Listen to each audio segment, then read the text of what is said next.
Me llamo Esperanza. Tengo 70 años y nunca pensé que a mi edad tendría que contar esta historia. Mis manos temblorosas sostienen apenas este papel donde escribo, no por la edad, sino por el dolor que llevo dentro. Soy de Guadalajara, Jalisco, donde nací y crecí entre el aroma del pozole de mi madre y las canciones de Pedro Infante que sonaban en el radio de la cocina. Ahí mismo crié a mi único hijo, Roberto, con todo el amor que una madre puede dar. Cuando Roberto nació, hace 45 años, yo tenía 25. Su padre nos había abandonado apenas supo que venía en camino, como tantos hombres cobardes que hay en este mundo. Pero yo no me rendí. Trabajé día y noche vendiendo tamales en el mercado de San Juan de Dios, cosiendo ropa ajena hasta altas horas, limpiando casas de familias pudientes. Todo por darle a mi Roberto lo que yo nunca tuve: una educación, ropa limpia, comida caliente todos los días. Recuerdo cuando era pequeño, cómo se aferraba a mis faldas cuando llegaba cansada del trabajo. «Mamá, mamá», me decía con esos ojitos brillantes, «cuando sea grande voy a cuidarte mucho». Yo lo abrazaba fuerte, aspirando el olor dulce de su cabello, y le prometía que nunca le faltaría nada. Y cumplí esa promesa. ¡Ay, Dios santo! ¿Cómo la cumplí? Los años pasaron como agua entre los dedos. Roberto creció siendo un niño inteligente, pero también caprichoso. Cuando tenía 10 años y no le compraba el juguete que quería, me gritaba que era una mala madre, que las mamás de sus amigos sí les daban todo. Yo pensaba que eran berrinches normales de la infancia, que ya se le pasarían. Me equivoqué tanto.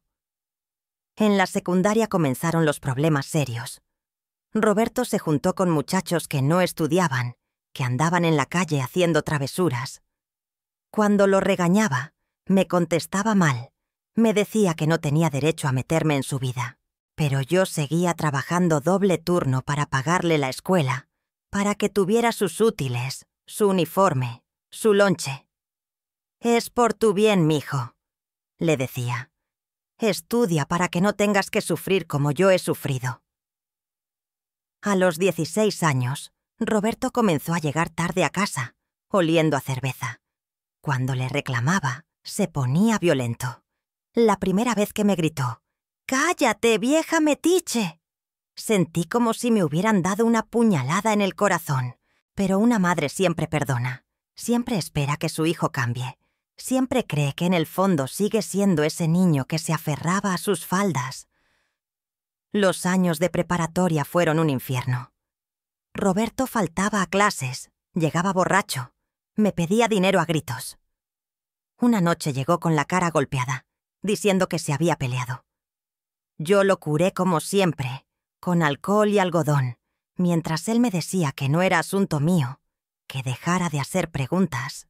Mi corazón se rompía un poquito más cada día, pero seguí adelante porque las madres no nos rendimos jamás. Cuando cumplió 18, Roberto dejó los estudios.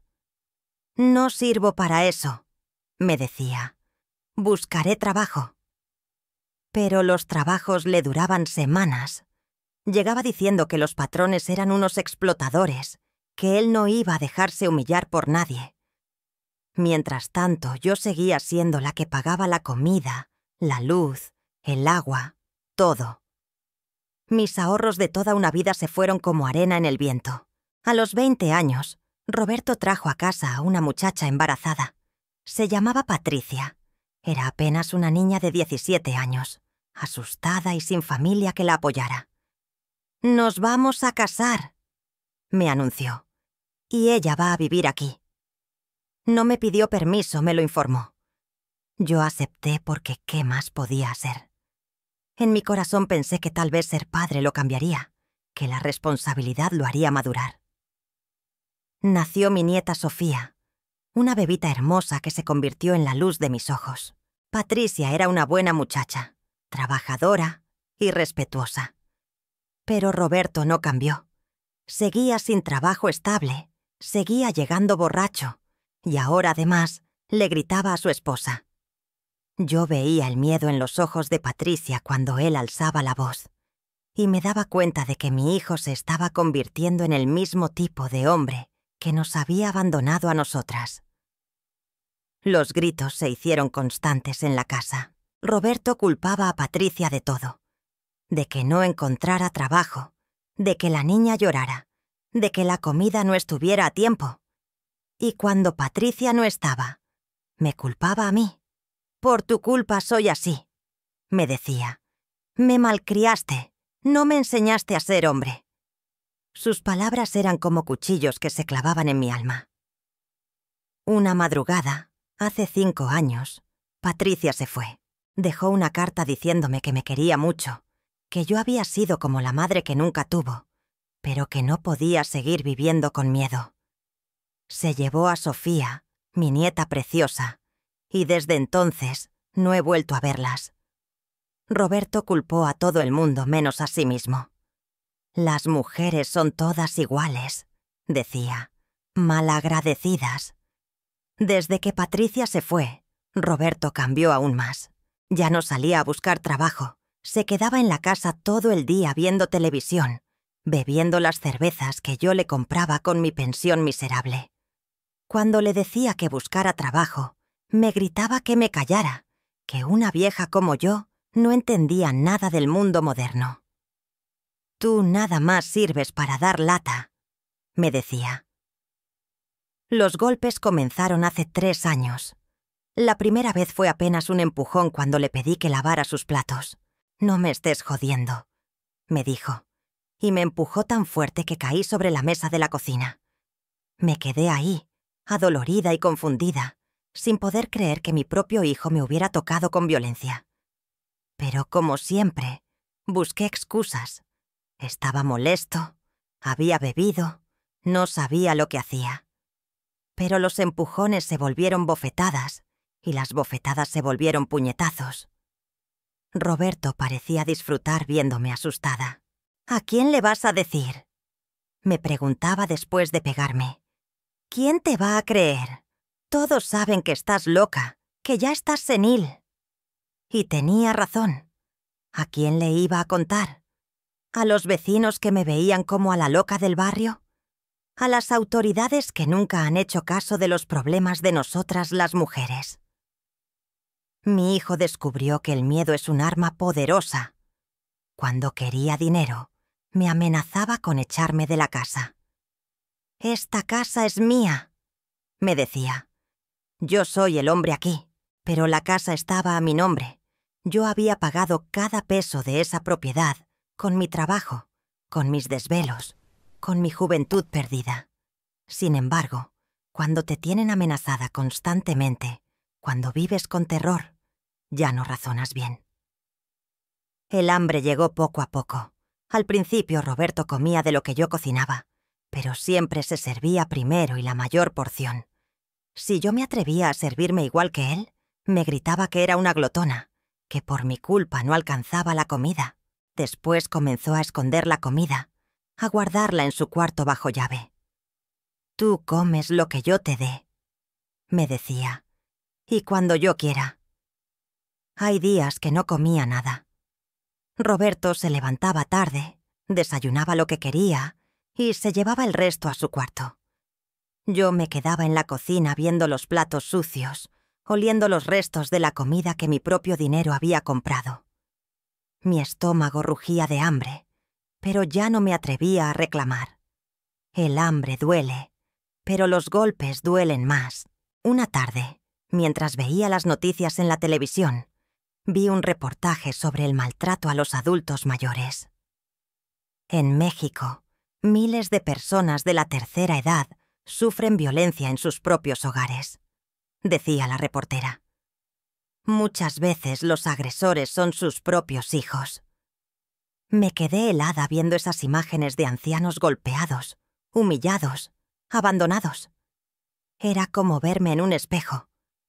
Esa noche, Roberto llegó más borracho que de costumbre. Traía a un amigo, un tipo igual de vago que él. Se metieron a la cocina y comenzaron a sacar toda la comida que quedaba. Yo había guardado un poquito de frijoles y tortillas para cenar. Era todo lo que tenía. «¿Qué haces ahí parada como idiota?», me gritó Roberto. «Vete a tu cuarto». Me fui a acostar con el estómago vacío, escuchando cómo ellos se reían y comían. Esa madrugada no pude dormir. El hambre me tenía despierta, pero más que el hambre, era el dolor del alma. ¿Cómo había llegado a esto? ¿Cómo el niño que amamanté se había convertido en mi verdugo? Al día siguiente, Roberto se fue temprano no sé a dónde. Yo aproveché para salir a la tienda con los últimos pesos que tenía escondidos. Compré 1 kilo de arroz, frijoles, algunas tortillas. Era poco, pero alcanzaría para unos días si comía porciones pequeñas. Guardé todo en un lugar que creí seguro, detrás de las ollas viejas. Cuando Roberto regresó en la tarde, olió la comida que estaba cocinando. Era un simple arroz con frijoles, nada especial, pero para mí era un banquete porque hacía 2 días que no probaba bocado. «¿De dónde sacaste eso?», me preguntó con desconfianza. «Tenía unos pesitos guardados». Le mentí, porque sabía que si le decía que había sacado dinero de mi escondite, me golpearía hasta encontrarlo. Roberto se sirvió todo el arroz en su plato. Todo. No me dejó ni una cucharada. «¿Y yo qué voy a comer?», le pregunté con la voz temblorosa. Él me miró con esos ojos fríos que ya no parecían los de mi hijo y me dijo: «No tengo por qué mantenerte. Si quieres comer, busca trabajo». Esas palabras se me quedaron grabadas como con fuego. No tengo por qué mantenerte. Mi propio hijo, al que di la vida, al que cuidé cuando estaba enfermo, al que defendí cuando el mundo entero lo criticaba, me decía que no tenía por qué mantenerme. Yo, que había mantenido esta casa por 50 años, que había pagado cada peso de sus estudios, de su ropa, de su comida, ahora no merecía ni un plato de frijoles. Me quedé ahí parada en la cocina, viendo cómo él devoraba la comida que yo había comprado con mi dinero. Las lágrimas me corrían por las mejillas arrugadas, pero ya no eran lágrimas de tristeza. Eran lágrimas de rabia, de impotencia, de una dignidad que se despertaba después de años dormida. Esa noche no cené nada. Me fui a mi cuarto y me senté en la cama a pensar. Recordé a mi madre, que murió a los 80 años rodeada del amor de sus hijos y nietos.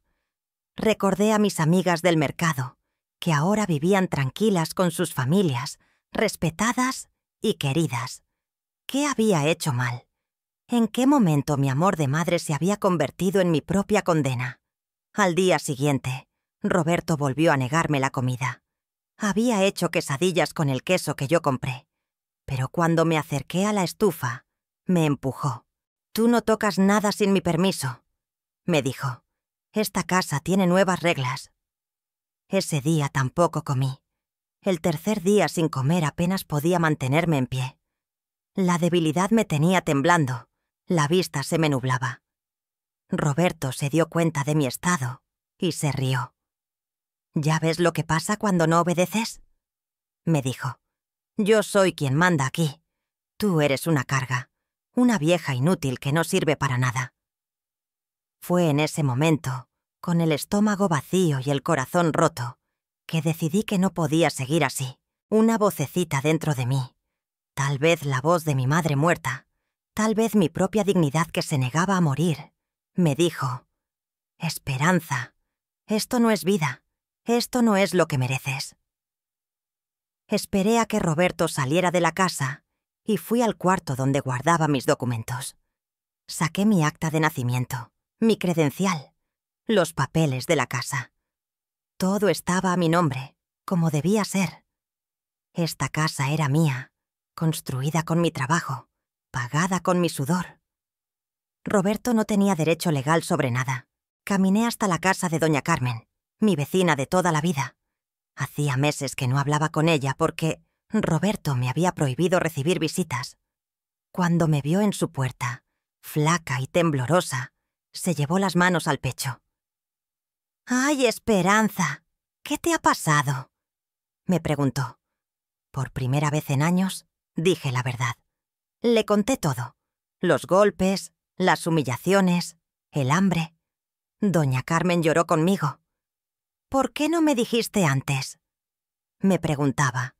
Te he visto pasar y me daba cuenta de que algo no estaba bien, pero pensé que no era asunto mío. Doña Carmen me dio de comer. Un simple caldo de pollo, pero para mí fue como un banquete celestial. Mientras comía, ella me explicó que había instituciones que podían ayudarme, que existían leyes que protegen a las personas mayores del maltrato.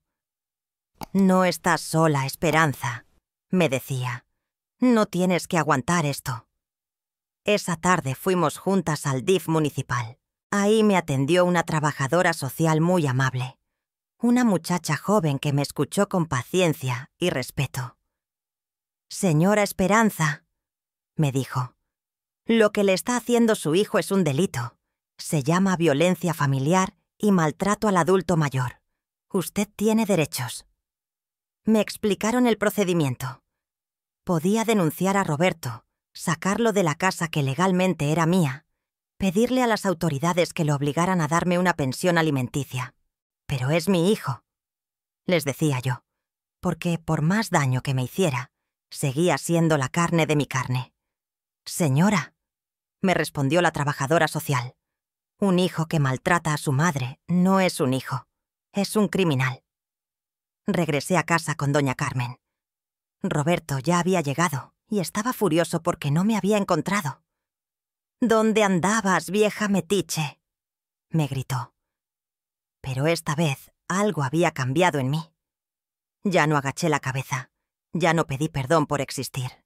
«Roberto», le dije con una voz que no reconocía como mía, «necesitamos hablar». Él se rió con sarcasmo. «¿Ahora la señora quiere hablar? ¿Qué te pasa? Ya se te subieron los humos». «Esta casa es mía», le dije, «y si no cambias tu actitud, te vas a tener que ir».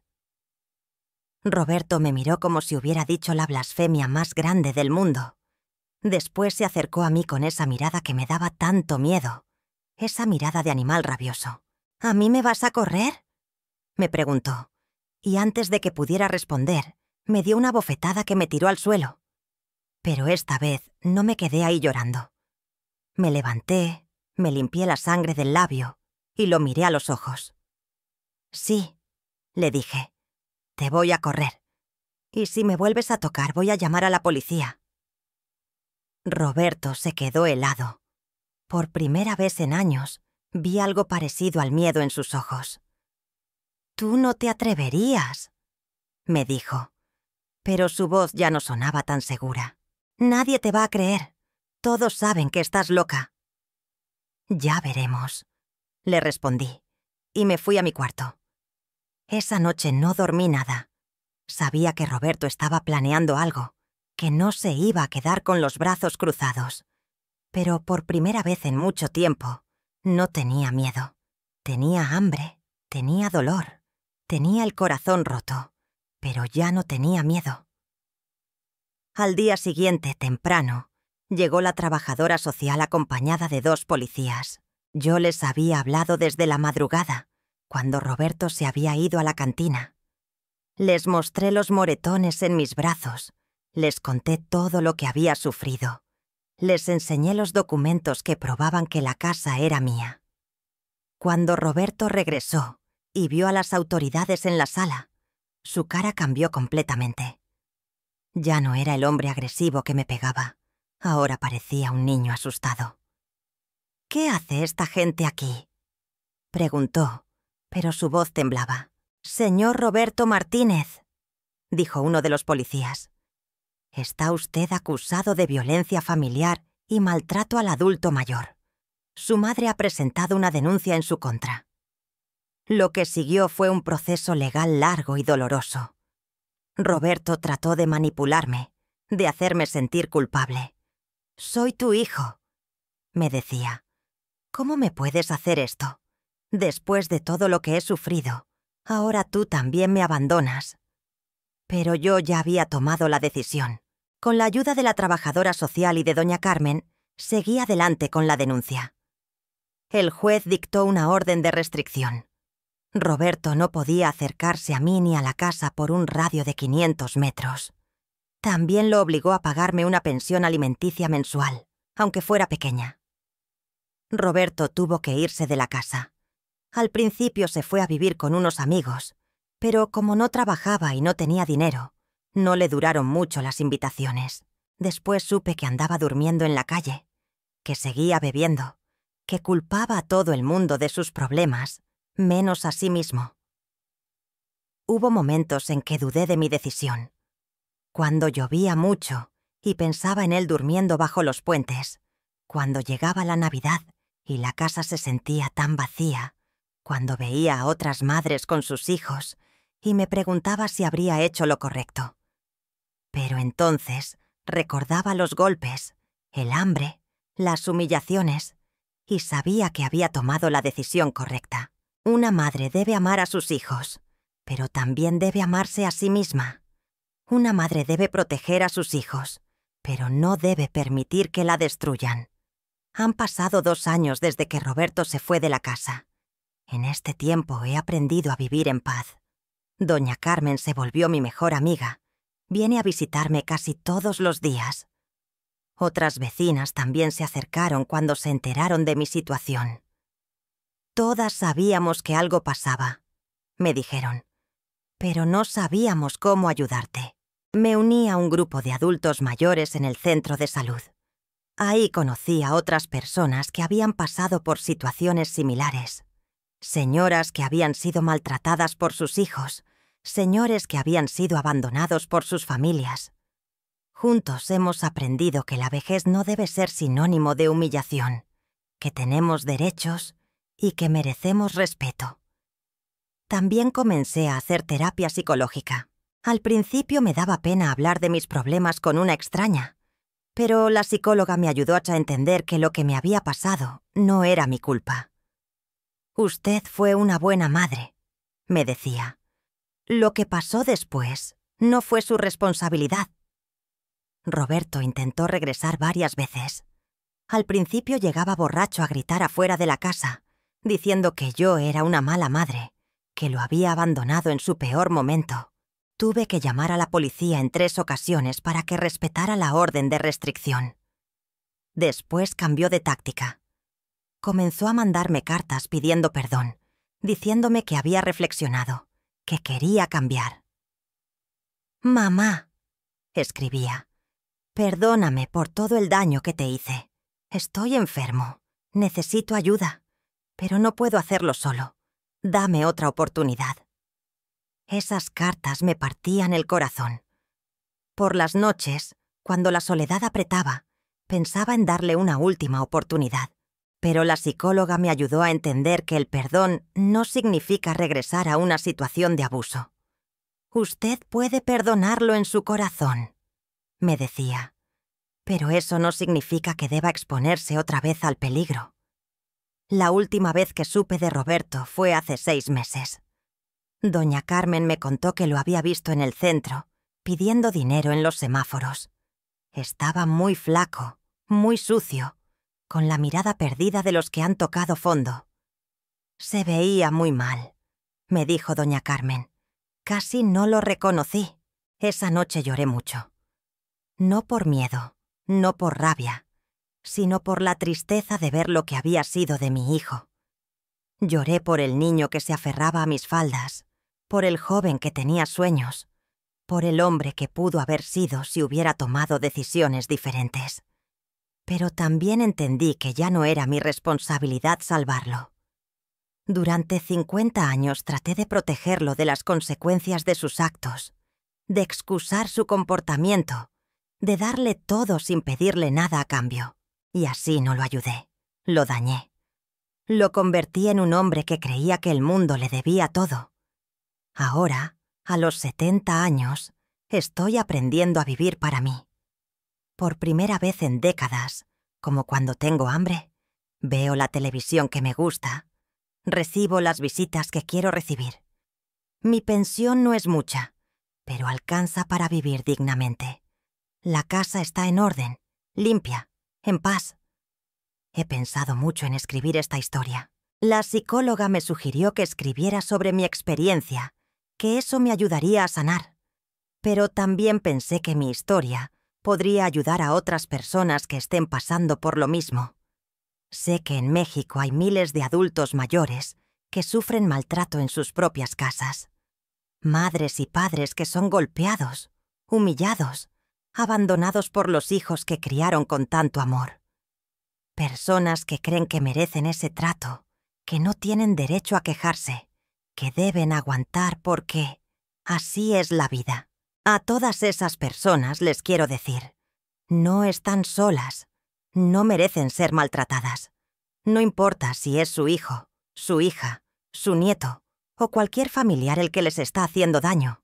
El maltrato es maltrato, sin importar quién lo haga. Tenemos derechos.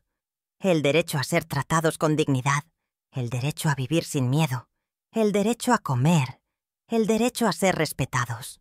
La edad no nos quita esos derechos. Al contrario, deberíamos ser más respetados por la experiencia y la sabiduría que hemos acumulado.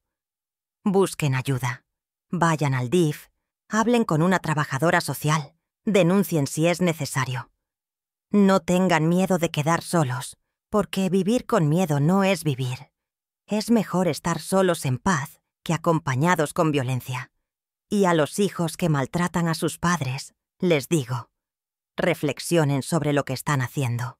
Esas personas que golpean, que humillan, que dejan con hambre, son las mismas que los cuidaron cuando eran bebés, que se desvelaron cuando estaban enfermos, que trabajaron para darles de comer y vestir.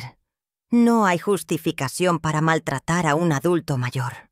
No importa si tienen problemas económicos, si están deprimidos, si tienen adicciones. Esos son problemas que se resuelven buscando ayuda profesional, no descargando la frustración en los más vulnerables. Mi historia no es única. Hay millones de historias como la mía en todo el país. Pero también hay esperanza. Las cosas pueden cambiar si tenemos el valor de dar el primer paso. Yo di ese paso cuando ya tenía 68 años. Pensé que era demasiado tarde, que ya no tenía fuerzas para cambiar mi vida. Me equivoqué. Nunca es demasiado tarde para reclamar nuestra dignidad. Nunca es demasiado tarde para decir, hasta aquí. Ahora vivo en paz. No tengo mucho dinero. No tengo una familia perfecta. No tengo la salud de una joven. Pero tengo algo que no había tenido en años. Respeto por mí misma. Y eso no tiene precio. Cuando me veo en el espejo, ya no veo a una víctima. Veo a una mujer fuerte que tuvo el valor de cambiar su vida, que se enfrentó a sus miedos y ganó. Veo a una sobreviviente. Todavía hay días difíciles. Todavía extraño al Roberto niño. Todavía sueño con que algún día toque a mi puerta, convertido en el hombre bueno que pudo haber sido. Pero ya no vivo esperando ese día. Ya no condiciono mi felicidad a que otros cambien. He aprendido que el amor propio no es egoísmo, que cuidarse no es malo, que decir no me convierte en mala persona. He aprendido que una madre que se permite ser maltratada no está siendo buena madre, está siendo mal ejemplo. Mi nieta Sofía cumplió 5 años el mes pasado. No pude verla porque Patricia sigue sin contactarme, y la entiendo. Debe tener miedo de que Roberto aparezca si sabe dónde está. Pero le mandé una carta con doña Carmen, explicándole que su abuela sigue aquí, que la ama, que cuando sea más grande podrá buscarme si quiere. Espero que Sofía crezca en un ambiente de respeto, que Patricia encuentre un hombre bueno que las cuide, que mi nieta nunca tenga que pasar por lo que yo pasé.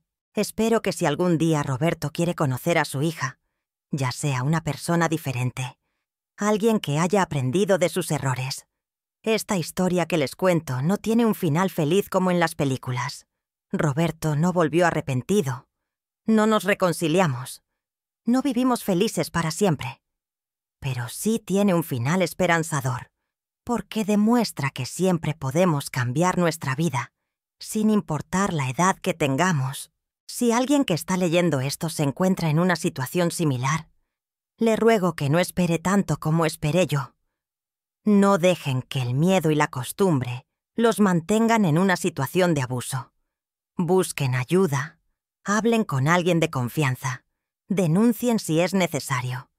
Y si conocen a alguien que está siendo maltratado, no volteen la cara. Ofrezcan su ayuda, escuchen sin juzgar, acompañen en el proceso. A veces una palabra de aliento, una mano tendida, puede cambiar una vida. México necesita que hablemos de estos temas. Necesita que rompamos el silencio que protege a los agresores y condena a las víctimas. Necesita que entendamos que la familia no es sagrada cuando en ella se ejerce violencia. Mi nombre es Esperanza, tengo 70 años y sobreviví al maltrato de mi propio hijo. Esta es mi historia, pero podría ser la historia de cualquier persona mayor en nuestro país. Espero que al contarla pueda ayudar a alguien más a encontrar la fuerza para decir «hasta aquí» y comenzar una vida nueva. La dignidad no tiene edad, el respeto no tiene edad, el derecho a vivir en paz no tiene edad. Nunca olviden eso. Si esta historia les llegó al corazón, por favor compártanla con sus familiares y amigos y díganme en los comentarios de qué ciudad de México están viendo este video. Quiero saber que este mensaje está llegando a todo nuestro país, que juntos podemos crear conciencia sobre este problema que afecta a tantos adultos mayores. ¿Desde qué rincón de nuestra bella República Mexicana me están escuchando?